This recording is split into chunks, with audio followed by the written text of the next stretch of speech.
The Great Bridge of Whispering Woods. In the heart of the Whispering Woods, a wide, rushing creek divided the forest in two. On the east bank lived Silas and his young son, Bramble. They had the best birch twigs and the sturdiest stones, but they were very hungry for the sweet walnuts that grew only on the other side. On the west bank lived Juniper and her daughter, Fennel. They had piles of delicious walnuts and sticky pine sap, but they lacked the strong wood needed to build warm nests for the coming winter. They looked across the water and sighed, wishing for the birch trees on the east bank. Silas looked at the rushing water and took a deep breath. He ran as fast as his clay paws could carry him and leaped into the air, but the creek was much too wide.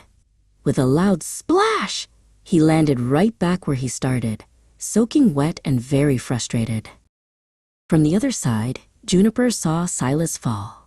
She stood on a tall stump and waved a large, bright yellow maple leaf to get his attention. "We can't jump across," she called out, her voice barely carrying over the sound of the water. "We must find a way to meet in the middle." Silas and Bramble realized they had exactly what was needed for a floor. They began to gather the longest, straightest birch twigs they could find. They tied them together using long strands of dry grass, making a sturdy platform that stretched out toward the center of the creek. Juniper and Fennel saw the platform growing. "We have the glue," Fennel chirped. They gathered heavy walnuts to act as anchors and thick, sticky sap to hold everything in place. They began to build their own path out of large, flat leaves and mud, weighted down by their nuts. The two paths grew closer, but there was still a gap. Silas picked up a long, braided vine he had found near the ancient oak. He coiled it up like a rope and threw it with all his might across the remaining water. Juniper reached out and caught the vine just before it hit the water. She and Fennel pulled it tight and wrapped it around a heavy boulder.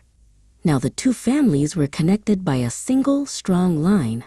"Hold on tight," Juniper called out. Using the vine as a guide, Silas and Juniper worked from their own sides until they met right in the center of the creek. Silas laid the birch planks, and Juniper sealed the gaps with her sticky sap and walnut shells. They shook paws as the bridge became solid beneath them. Finally, the bridge was finished. Bramble and Fennel were the first to run across. Bramble shared a bundle of birch bark, and Fennel shared a basket of sweet walnuts. By working together and sharing what they had, the two banks of the creek were finally one big community.